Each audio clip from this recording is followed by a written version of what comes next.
Scott. And this is I used to work at a bar on Franklin. We're here with special guest, Avery Lee. Say hello to the people. Oh, hello everyone. How are you? Welcome. I don't know if you feel this, but the honor that we've bestowed upon you by having you as our first ever. Yeah, this is our first guest. Oh, wow. And we're very excited. Thank you so much. And you're going to be viewed by tens of people. Maybe even less than that. Yeah, could be. I'm excited. That's I've done shows for fewer, single digits, So true. You're like, let's just go to my living room. There's no need for me to be on a stage right now. I've had that several times in my career. Do you perform? Well, I'm a musician, so Gotcha. Yeah, which is, man, I've always thought about the differences between like comedy and music, and I think it's what you do is so much harder because I mean, this is just a theory that I have. I think comedy relies on such more instant feedback that you can, like, the idea of bombing or whatever, you're finding out in real time if you're bombing, you know what I mean? Whereas don't do that. Sorry. Later, we can get into that later.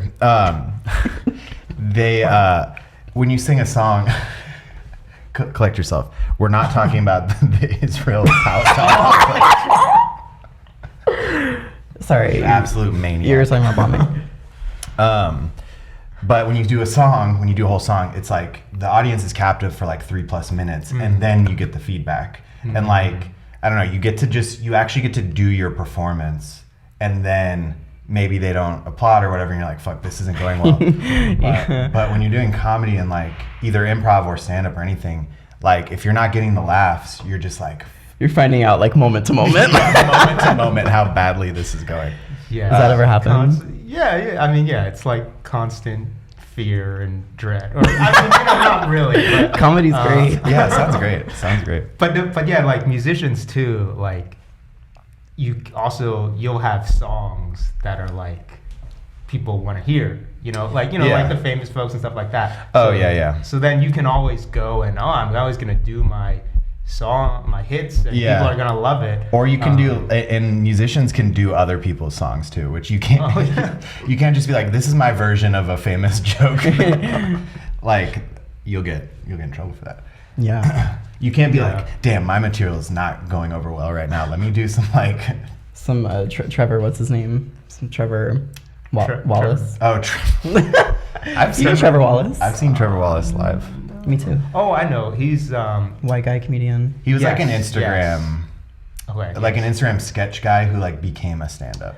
Yes. Which is always a interesting career. The White Claw videos. Yeah. He would do, and a bunch of other stuff. Yeah, he has all these characters too, like the entrepreneur who's just the son of rich parents character. Yes, he's funny. His stand up was like not bad. He's actually really good at like riffing and doing like improvisational stuff, which is always impressive to me. But speaking of which, I did a little research on you before. And you've had like a lot of improv training. Yes. Yeah. Is that your embarrassing? An embarrassing amount. An embarrassing amount of training. Is that your like? What would you say your preferred kind of style of comedy is? Are you really into improv? Do you like writing? Do you like doing like performing sketch comedy? What exact? Or is it all? It's all just different flavors that you like a lot. I mean, yeah, I guess I enjoy multiple things. I mean, I guess probably objectively, maybe improv is like the most fun because, you don't have to worry about like preparation, whatever. Yeah. You just sort of do it, and it's like the doing is like the creating and the prep and all that. So that's probably like the most fun, I guess. But, yeah. I mean, we feel that's how we don't prepare for the podcast ever. Yeah, so. You did some research. For this, like when it's just us two, we're just like, Okay, spread You're like- misinformation quick. Yeah. Quickly. What can we be wrong about the fastest? We look up headlines, but we don't read the articles. Yeah. We want That's to the be as theme. ignorant as the listeners. How else are we going to relate to our audience if we're not ignorant too? It's not bad. They pack some knowledge in the headlines, you know. Yeah, A few yeah. facts.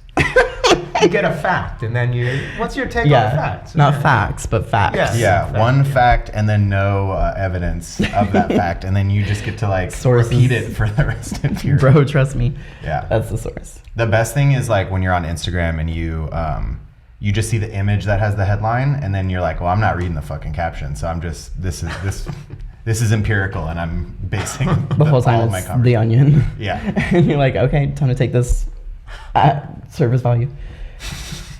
You just get a newspaper. Just look at the pictures. No captions. Yeah, exactly. Now, what's going on here? Yeah, we're gonna start doing that. I mean, that low key is how people consume media right now.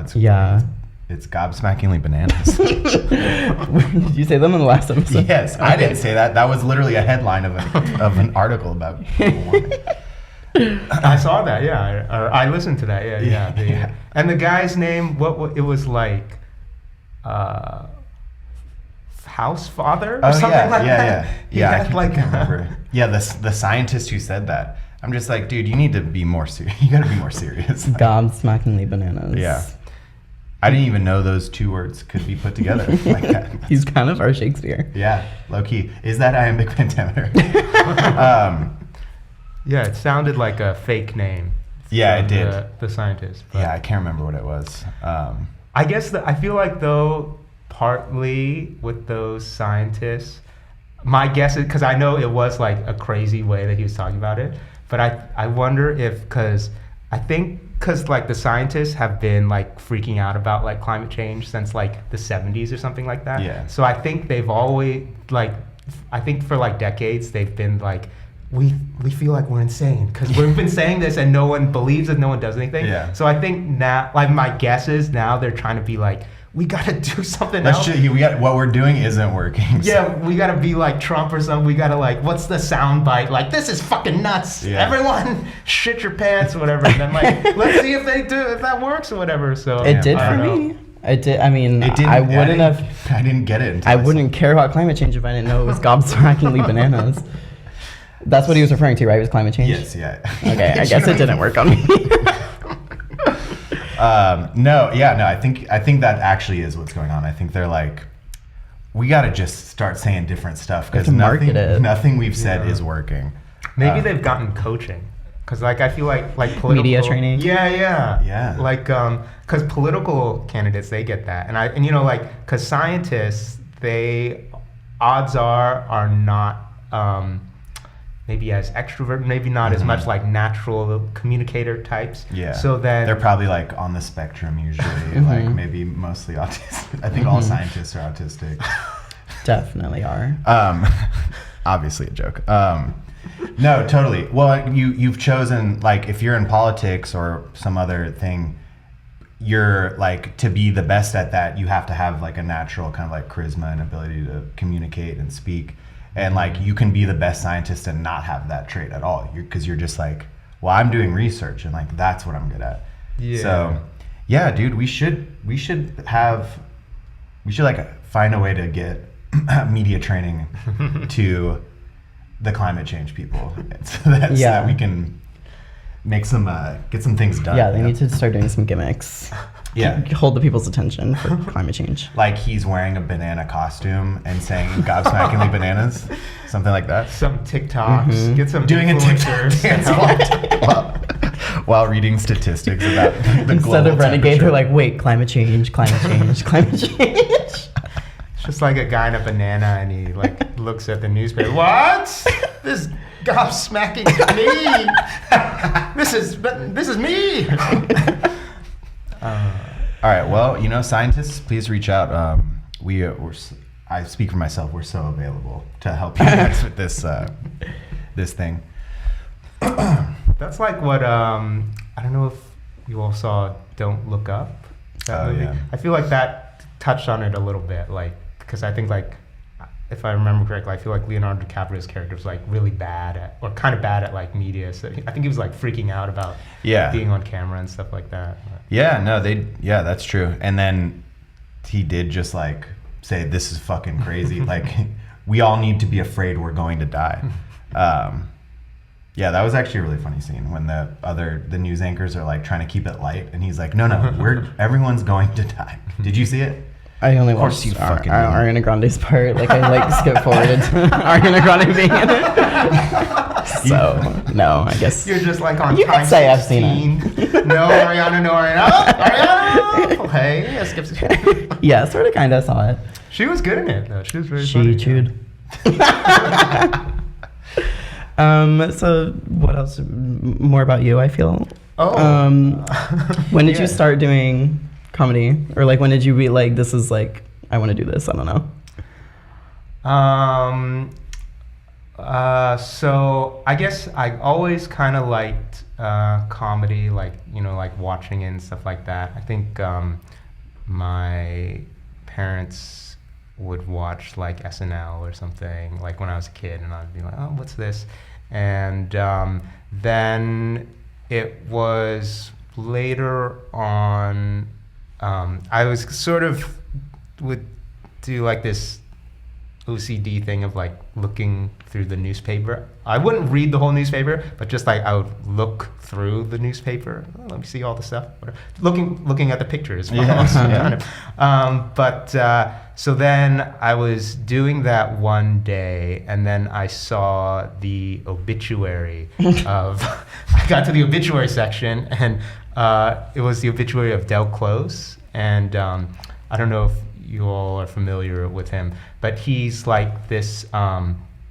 He's known as one of like the creators of like modern improv. Oh, okay. Also known to be kind of problematic, but so yeah, he was in Chicago, and he was like this famous improv teacher. He taught like, you know, John Belushi, Bill Murray, Mike Myers, Chris Farley, Tina Fey, Amy Poehler, the UCB founders as well. And so then they were in Chicago, and then they moved to New York, and then they started UCB, and then they started UCB here. So all of UCB is kind of like from Del's in a way. And anyway, so he had died, and then there was his obituary, and his obituary, you know, he's talking about all the famous people he had worked with and stuff like that.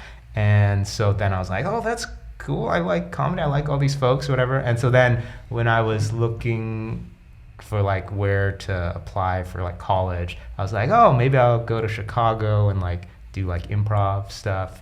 And so then I ended up going to school at DePaul. It's a school called DePaul in Chicago, and started taking classes there at like IO and like events like Annoyance and Second City and stuff like that. Yeah.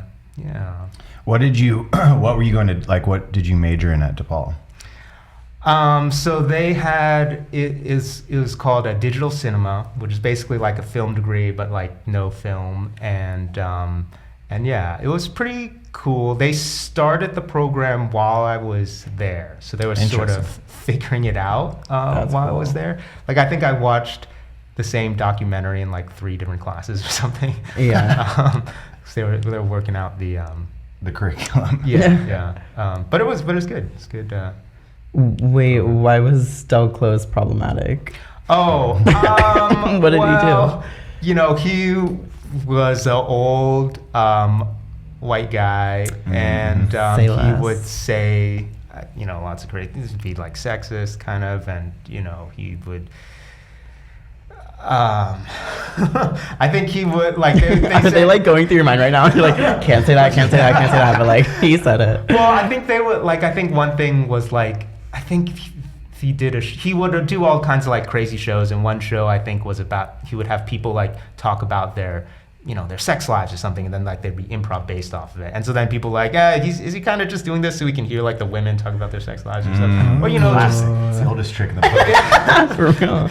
And I think also, you know, I think it happens in like theater a lot of times too. Just like this way of what's considered acceptable for like a teacher or like a guru that like in any other profession be like, no, this is insane. You can't do this. You can't say this.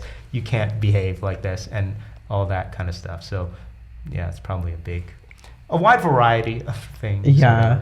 Wait, but that's kind of a crazy reality show idea. Like, I feel like I was just picturing, what if I went on like dates with guys and then have them talk about their sex lives and like a curtain opens up and I'm like, welcome back everybody. And I'm like, and then we start doing improv based on his sex life, just like in front of him. And he's like totally pranked and duped. Wouldn't that be kind of crazy? And there's like a full audience too. Like, all he thinks he doesn't realize that he's on a stage, and then the wall goes away. It'd be like a flash mob, like everyone in the restaurant they want to date at just like starts standing up and it's like part of the audience. Yeah, well, let's pitch it. I mean, I don't know. I think I heard that they had a show, maybe a little bit similar at UCB one time, where they would, they were doing a show, then I think they got an audience volunteer, and then like I think the performer and them went in the back to like go on a date, but there was like a camera to the audience, goodness. And then they were just ripping on the audience person, and but one person on the date was in on it and the other wasn't. I think one person on the date was a performer. Yeah. And, maybe it was two normal people, but we can adjust for the pitch. That'd be crazy. Wait, because if I knew that like an audience was watching me on a date but the other person didn't know. Oh. For like a UCB show. Oh. That would be so crazy. Because I would be saying things I'm like, I bet the audience is cracking up right now. But then like this guy is just like, this guy fucking weirdo. He's like, why does he keep pausing for applause? Like there's nobody here. What the fuck is going on? It'd be like Fleabag. Like, I just keep being like, yeah. looking directly at the camera. Where do you keep going? That's right. I feel like the types of things though where it's like kind of making fun of the audience, or like they're like a target, that I'm kind of like hesitant about that. Or I mean, I know there's different people have different like comedy preferences, but I sometimes feel bad because I think I've been in situations where it's like in an improv show and we need a volunteer and no one wants to do it, and the show is literally at a standstill, and you're like, wow. We cannot continue if no one volunteers, and then someone like bravely like walks up and whatever, and so then it's just like I think of those situations that and then you just roast that person. All right, look at this motherfucker. But yeah, like because like in Chicago sometimes we'd be doing like shows for like corporate gigs or something like that, and you're like at some company, it's like their lunch break and people are like eating lunch, or people at like work, so they don't want to volunteer. Yeah, they're not trying to do all that. Yeah, but you need them. But I will admit it is very funny though. It is hilarious. It's funny for everyone except for that one person. You also, I was gagged over this, was that you went to high school with Alex Hirsch. Oh yes. Who I'll tell the people who don't know, but because there's a lot of my claim to fame who don't know.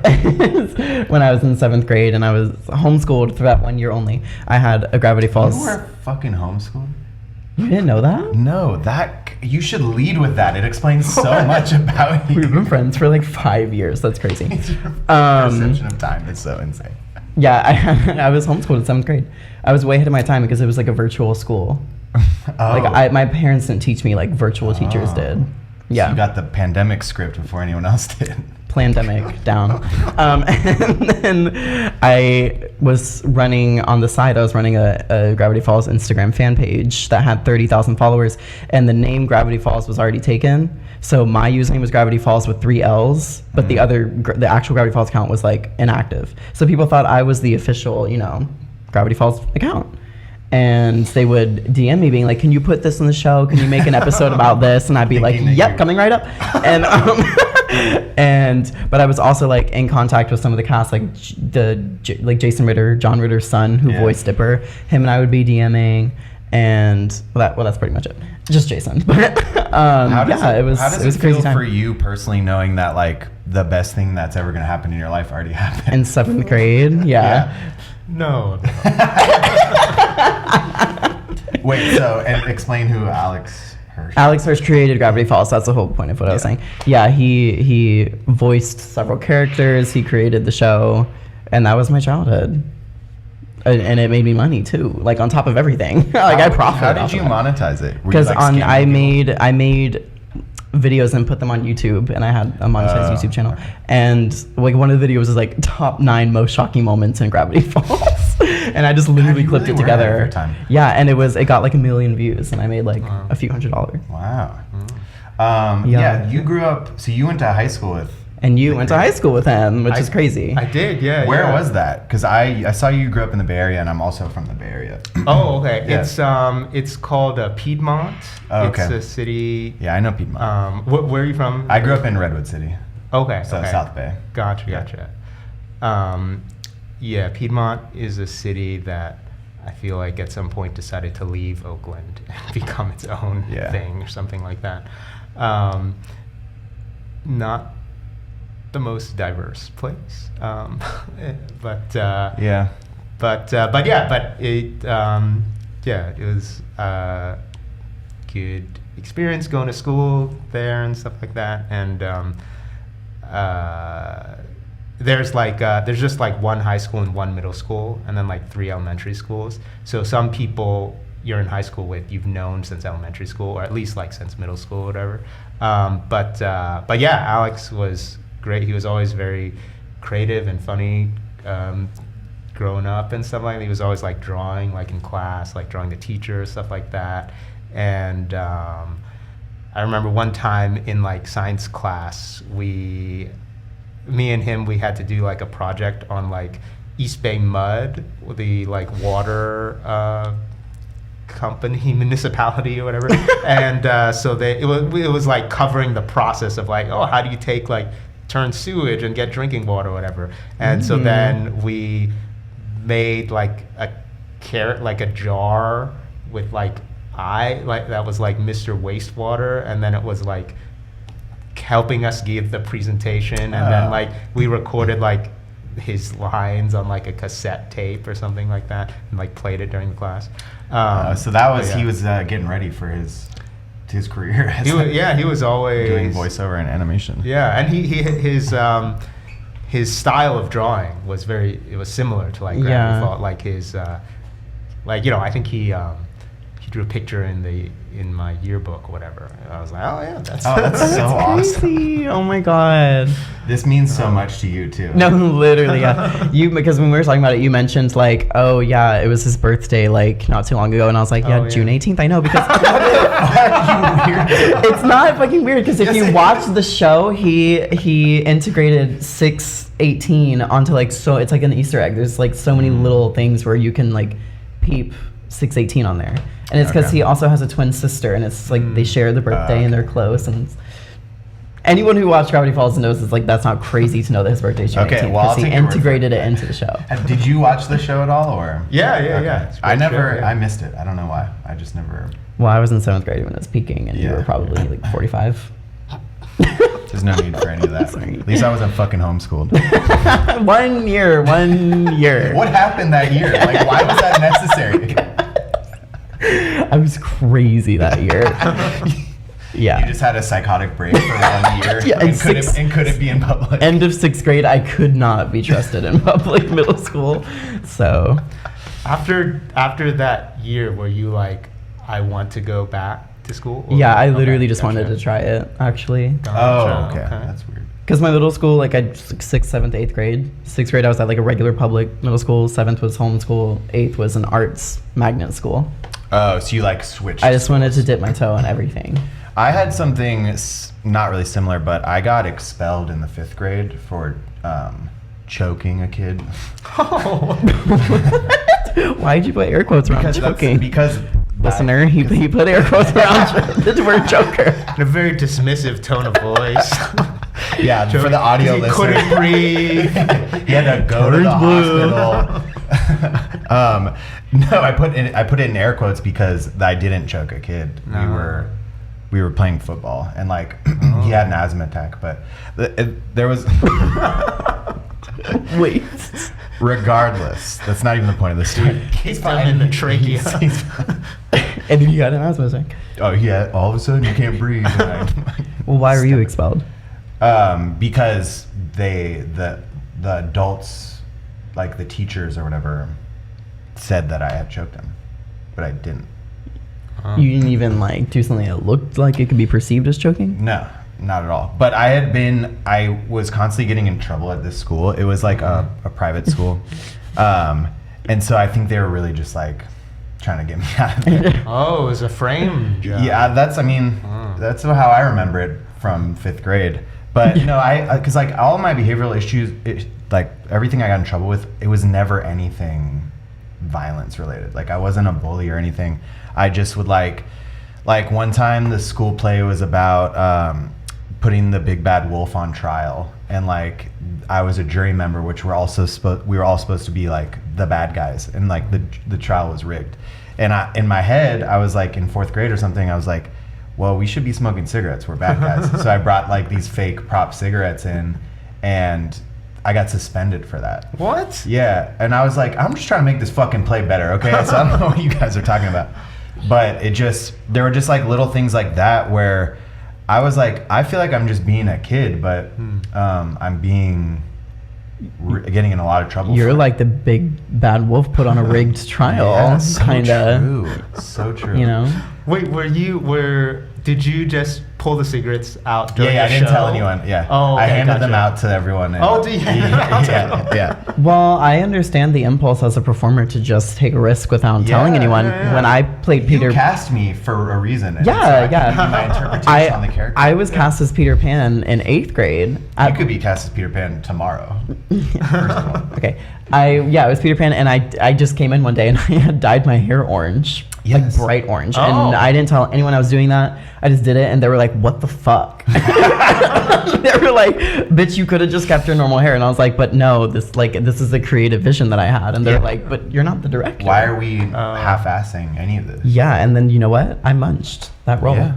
up. Well, there's actors who do that. Like I've heard Sam Rockwell is that way, where like he just will make decisions regardless of what the director is telling him to do. And he's like, well, listen, if you want me in the movie, this is what I bring. Part of what I bring to the table is just like making these character choices. You know, I was playing Peter Pan at the Jewish Community Alliance. So I was kind of just like taking a stand by like taking back my individuality by dyeing my hair orange for the role.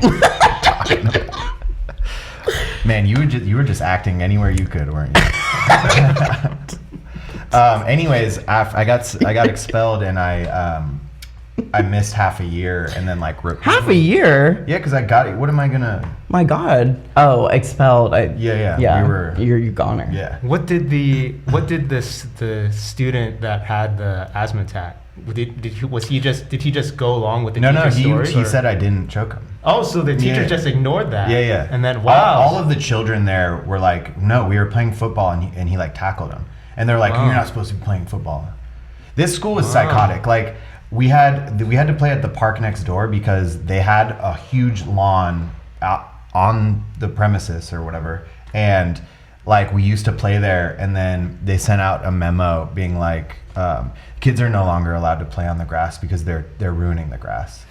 And it's like, and this is an elementary school, mind you. It's not like, it doesn't, like, sure, in high school I can understand like having those kind of rules, but anyways, yeah. So I ended up having like, Okay, so we're in the same boat. But I didn't get homeschooled. I just literally took half a year off. Okay, well, half a year off versus a full year of like actually being homeschooled is kind of like the same. So were you? Yeah, because when I went back, I was fully R-worded, you know? Like I wasn't ready to be back amongst other children. Yeah, me neither. But I was around like. You went to art school. So, yeah. We were all in the same boat with the whole art-tarded thing. Yeah. This was Redwood City, where this school was? I think the school that I got expelled from was in Palo Alto. Palo Alto, okay. Yeah. And it was a private school? Mm-hmm. I see. Was it like a religious or just private? Or? I mean, I think that was kind of we didn't have to do anything. Like, we didn't go to church or anything, but there was a church on the campus.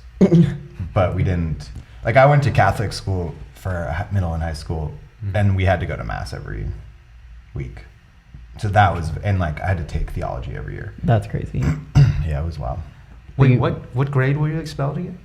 I was expelled in 5th. 5th grade, they Yeah. expelled her. And Wow. then I did 6th at a public school, and then I did 6th again, going to. You failed 6th grade? No, I didn't fail it Why'd you do it again? because I was the youngest person in my class, and I was starting a new school that was 6 through 12, and so it was like I could either stay the youngest and go in 7th grade, or I could start like get the full experience. I mean, it wasn't really something I chose. You were the youngest person in your class? Yeah.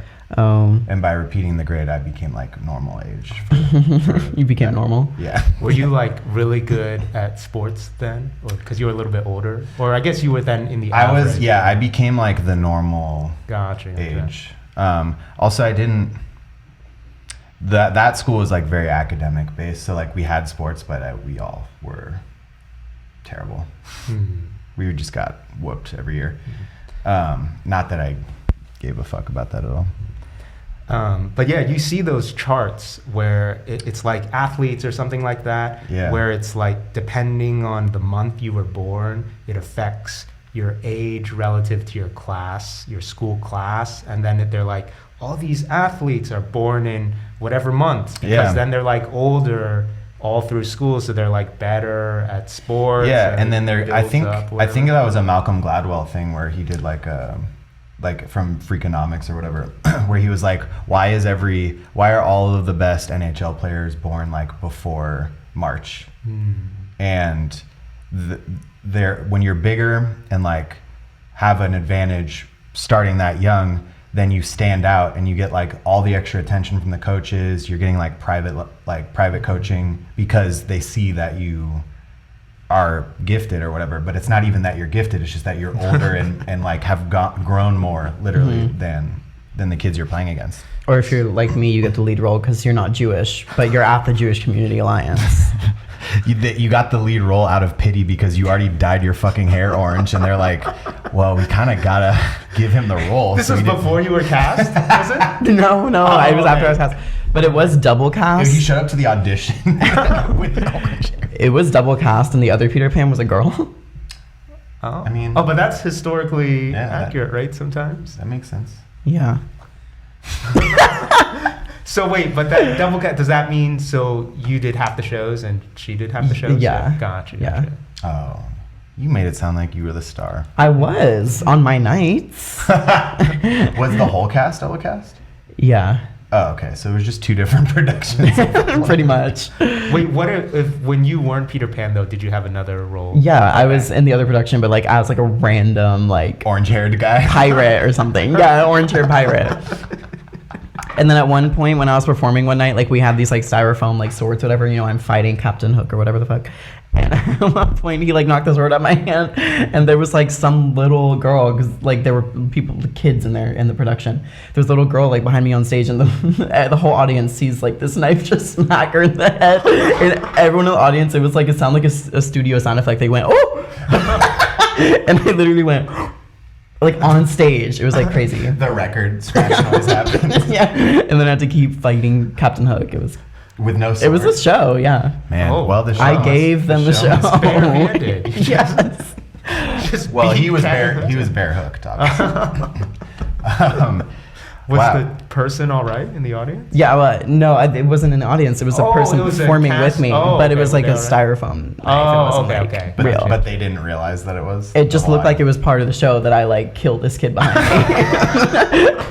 In an effort to thwart Captain Hook, I literally killed Murdered a someone kid. of my own. Yeah, so. They're like showing the lengths that Peter Pan will go. The sacrifices Yeah. required to Yeah. be a lost boy. Yeah, one of the Lost Boys, that's what I killed. Yeah. Oh, you killed one of the Lost Boys. But you were also one of the Lost Boys. Yes. You know what? Turning on my own Have you people. guys seen Hook?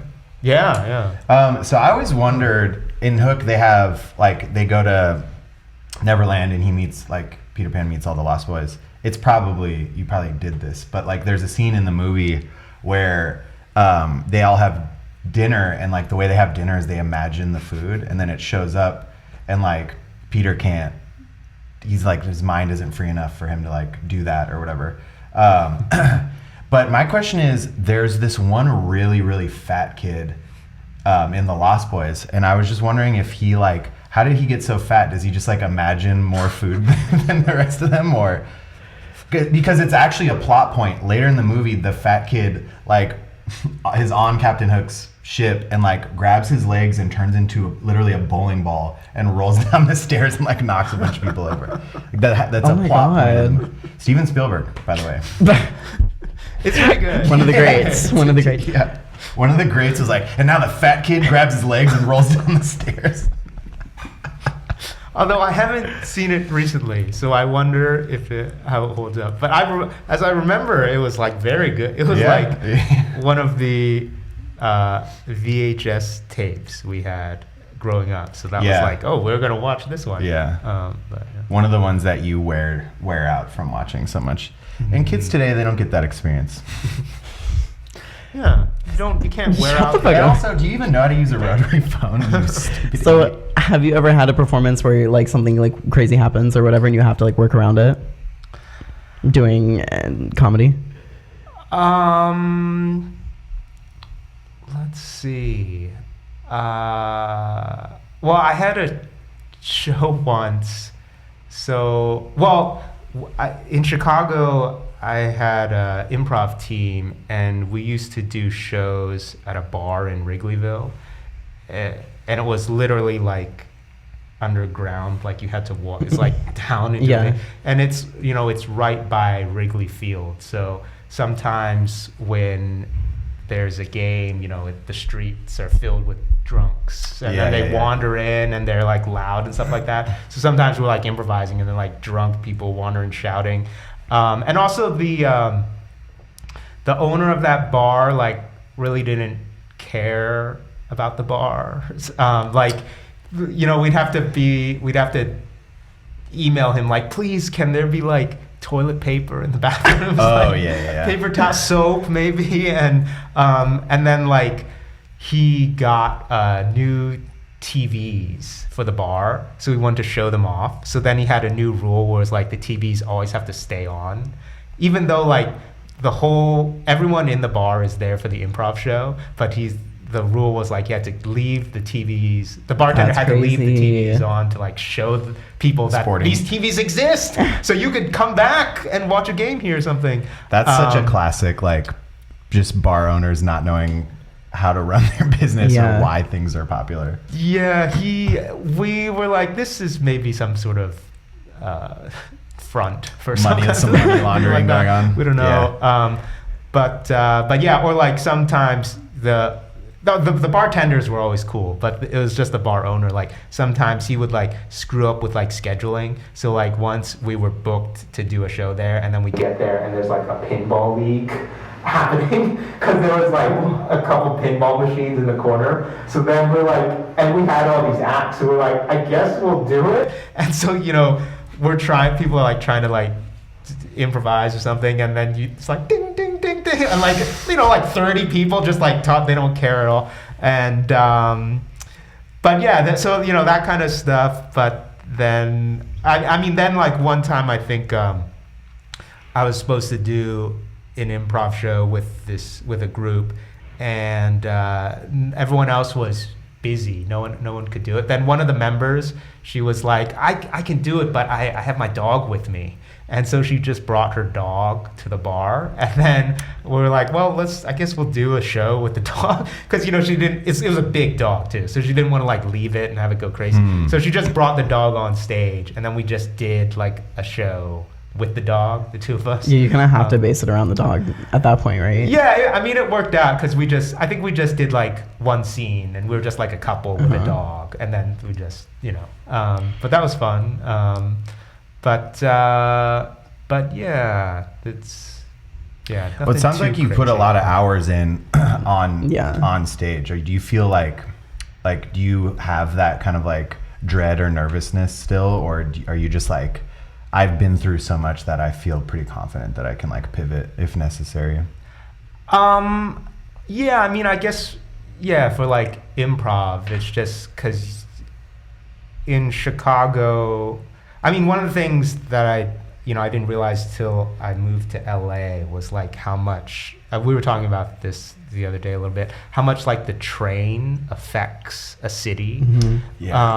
Because I was, in Chicago, there's a train system. So people are more likely to drink and more likely to go out. So then they're more likely to see a show. So then there's more theaters and more stages and more performers and stuff like that. So there's a lot more like performance opportunity, I guess. So you're able to do a lot of shows. You can do a lot of shows in LA too, but it's just, in a city where there's a train, it's just more of a, we'll go out, we'll drink. You don't have to stop drinking by a certain point to drive or whatever. And then, there's like rideshare that helps, whatever. But yeah, and also like, cause I did like some shows with like Second City, and they have like a touring company. And so they'll go around and do shows at various places. So, sometimes you're doing a show at like a country club in the suburbs, and it's this room full of like rich, drunk white people, whatever, that just will shout whatever at you, and and they're I think there was one time there was something like some incident had happened between, they're working out their own things. Like I think some patron had like was going through a divorce and he got in a fight in like the locker room. So then someone like wanted to suggest, they were trying to like shout that out as like a suggestion. It's just all sorts of nonsense, and everyone's drunk too, whatever. So you have to really, or even at a bar, because you have to compete with a lot of stuff. So you really have to like almost grab the audience by the throat and lift them up like, I'm doing a show right now. Yeah. This is what you're gonna watch, and here's the joke now. And also because like some other shows, like at Second City, we would do like, they'd have these shows at like 11 on like Friday or Saturday night, and it was basically like a short form show. And like people that maybe don't know that much about Second City, they just think of Second City and they think improv. And when most people think improv, they think like, whose line is it anyway? Like short form. So it was actually what like a lot of the audiences would want, because they get to go to Second City, they get to see short form, they get to shout stuff out. But like you'd get like bachelor parties, bachelorette parties, and the Friday 11 p.m. shows were the worst or the audiences would be the craziest, because people have been working all day Friday, and then they go out and they drink, and so they're drunk and they're tired and they're like very crazy, whatever. So like, yeah, in those types of situations, that's where you're like, people are shouting all kinds of stuff. But yeah, I mean, you just, they're there to see a show and enjoy themselves, and it's not like the whole audience is trying to like sabotage. There's maybe a lot of audience there to have a good time, then maybe some audience is causing trouble, and sometimes, well, that Second City did also get some criticism, because for a while they would not like remove problematic people, and this was like around like like Trump and stuff like that too. So audiences were getting more emboldened to shout whatever. And we because there's all sorts of like diverse performers, and the sketches and stuff are about all sorts of stuff. So sometimes there would be audience members that were saying like hateful or problematic stuff, and then for a while Second City was not wanting to remove those people, because they just had some systematic stuff where they're not prioritizing their performers, they're prioritizing the audience. Like, these are paying customers, we're not gonna ask them to leave, they're gonna buy more drinks or whatever. So but they adjusted, and I mean, I think maybe there's still, I haven't been there for a while, so I don't know. But okay. This, I think this was a thing that was happening everywhere in live performances. And I think now is, after COVID, it's crazy too. Like people, what was the thing with like, was it that crazy congresswoman was like at Beetlejuice? Oh or yeah, something she was like that. vaping. Yeah. And like they were like Nothing wrong with that. petting each other or something like that. Yeah, they were groping yeah. each other. But yeah, so that's a thing. Yeah, there was definitely from our industry, like the service industry, definitely some, I feel like, growing pains for people like being back into public for the first time. Because I was not working for the whole quarantine, and then like I started bartending right after again, right when things were like the social distancing was ending, and like, man, it was a tough time to like work at a bar for the whole vaccine mandate, where it was like you have to show proof of vaccination, and we're like literally the front line of like, I don't know what the fuck to tell you. This is just what I have to do. Like, I don't give a fuck. You know what I mean? I was like, quite literally the host where like when people would walk in the door, I was the first person that would be like, hey, them for their proof let me see your vax card. And like at one point, some man literally like yelled at me and one of my coworkers, who said, he was like, do you want to go up my ass and see if I have HIV too or something like that? And I was like, that's not even how you test. I was like, sir, that's not how you test for HIV, bitch. Test you for HIV. Such a good point. Yeah, and blood draw or something. Yeah, right? Yeah. So our manager kicked him out obviously after that, but I was just like, and she like yelled at him. She's like, you don't talk to our fucking wait staff like that, and like all this stuff. Like that was just the vibe all the time. Yeah. I dreaded going to work because of that, because it was like, if people stand up and walk, you have to tell them to put on a mask, and people would be like, fuck off, I'm not wearing a mask. Yeah, if they'd be like, you going to the bathroom. Yeah, they'd be like, you take it off when you eat, then it's pointless. And I'd be like, facts, but you can't do that. I'd be like, true, but I'm not here to push a political agenda. Like, you literally have to do that. It was crazy. It was so fucking. Yeah, it was a weird But time. even pre-Panny, I remember I was in a class. This is the second time I brought this class up today, which is crazy. But I was in this class called Issue Based, and because I went to Performing Arts High School, and it was scenes that we created based on social issues. And one of them was climate change, and me and the Oomfies like made a song called Save the Planet to the tune of Thank You Next by Ariana Grande. So we literally we would do a dance and be like, save the planet. That's literally insane.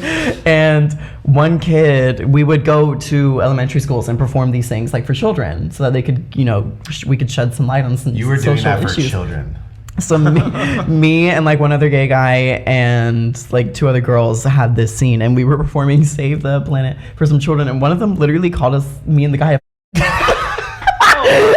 And this was in Florida. This was it was in Florida. This was mid-performance, and we had to just continue going, Save the Planet. What grade was it? Had to be, it was elementary school. What was the audience reaction? They said it was kind of like under his breath. It was like really, a Second City type thing. They were just like, well, I mean, this is a yeah. One, no one gave a fuck, and two, only like me and that guy really like caught it, because he was like right in the front row, and he just like kind of whispered it in between verses, and I was like, we both were like, and then we go back, and the other guy started like that I was performing with started crying, and I was like, no, hold up. I was like, wait, we're like we're like 18. Shut the fuck up. But did they use it though? Like they made it about the environment while you're crying? No. He didn't start crying during performance. We got backstage, and he like started sobbing. During. I mean, yeah, it was crazy. crazy. Super sad for a literal child to. Yeah, I got called to keep singing about climate change. I mean, happens to the best of us, Children though, they can also they can level you very easily because they have no filter and they don't even know what they're saying. Yeah, so they're just like, it's just almost like a matching game. Like, I heard this is happening similar, I'm gonna say that. Yeah, I understand in that context, because like the song would start and people would think like, oh, we get to hear Thank You Next by Ariana Grande. This is when she was like peaking, and all the kids loved her. First of all, she's still at her peak right now. carry on. And this was like, you know, when the song was big and all the kids knew it, and so they would hear the opening to it and be So like, you're oh just my God. you're baiting and Yeah. switching them so hard. And then I forget And the then it's lyrics, but we would literally be like, the world is burning in flames. Like, it was like some shit like that, and they'd be like, what the fuck? He's fucking. It would be like, save the turtles, save the planet. Like, it was just absolutely insane. Okay, I didn't even blame the kid I don't for blame the calling kids me at all. that. Yeah. That's I don't know. crazy. I feel like also I mean, I guess this happens a lot with music, but isn't it like a little bit straight? You know, all these elementary school kids are like, I love, thank you, like, you know, all the lessons you learn from all your exes and being at peace Yeah. with it. Yeah. Oh, it speaks to me in third Yes. grade. I'm Yeah. like, it's like, what? Another example, they don't know what the fuck anyone's talking about It's ever. like Queen. Yeah, they're like, one day I'll walk down the aisle holding hands with my mama. They're like, so true. Yeah, that's at the same level as just like using the F slur at that age. You know what I mean? Like not understanding what any of this shit means. Yeah, that was like junior year of high school. It was crazy. Crazy time. Man, Where are we at on time? we got a little more time if we want to. I mean, we can do the little rapid fire. Should we get into the questions? Oh, sure. Or do you have anything else to add before we do? No, I mean, Okay. but yeah, I mean, I get, even for those kids, though, it's like, they still should know not to say certain things. I think But he yeah. knew not to. Oh, okay, yeah. But he Yeah, just went on a. Well, did it and anyway. this was junior year was post Trump too, so It was post-Trump, they're pre-pandemic, probably in a household where middle of Florida. Yeah. The parents are just like It just wasn't that big of an issue. yeah. I got backstage and I was like, more power to him. Like, what can I say? Freedom of speech. I think I was crying and I was like, man, hate speech is free speech. What do you want me to say? I want to be able to say the F slurs. Like, I can't stop him from saying it. You're just backstage shouting. What? I say it back to him. crying. I say it back to the kid. I like say, "F it, save the planet." Just keep going. Oh man, I'm gonna have to do some bleeping on this episode. Don't. I'll do it where I don't bleep the word at all. Like I miss it by a half second. Which is such a good form of comedy. Fat like that. Yeah, like that. Okay, so we're gonna ask you some questions for fun. Just immediate answer. Yeah, it's pretty rapid quick. fire. Okay. You know, whatever comes to mind. They're like simple questions, kind of like either or, like chocolate or vanilla, Israel or Palestine. God. Just that. Just that kind of thing. Yeah. No big deal. Super chill. So, okay, you ready? Sure. Do you want to go back and forth asking questions? I didn't really put them in an order. Well, I mean, you can lead the way. Just Okay. have it be your. Okay. Number one, LED lights or incandescent lights? Okay, is incandescent, is that a normal light bulb? That's like the ones we grew up with. The ones that recently got banned under Biden administration. Oh, all right, fine. I have to say LED, but the natural ones, not like not the ones The, that like, look all crazy. yeah. The ones that look more normal. Yeah, Oh, okay. and they last longer. Yeah. And you save money on electricity. LED. Okay. Fair. Credit card fraud or tax fraud, and why? And a brief history of the times you've done either. Yeah. Credit card fraud or tax I'll match if you need me to. fraud. I guess credit card fraud. I don't even know how. What would you do? You just like make one under a fake name or something like that? Oh, there's any number. Something of- like that. What is it like? What do you? Well, you're more of the credit fraud, and then I only do tax fraud. So I mean, if we Yeah, we can combine our powers. yeah. We'll get into it later. We'll tell you. Your house is burning down. Are you saving your spouse or your kid? God. And you can only save one. Yeah, you can only save one, spouse or your kid. Oh, and if you save your kid, you get $1 million. What?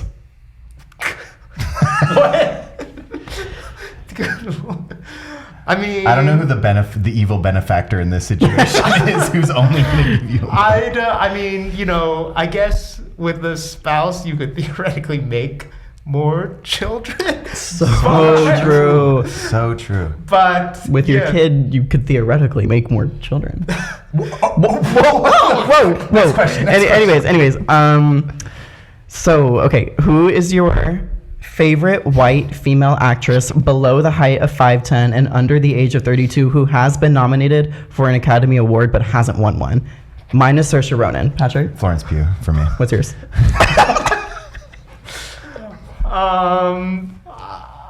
I don't know the heights of Okay, fair. That's a fair. Let me try to think. Who's You can just name a white female actress and we'll know their height.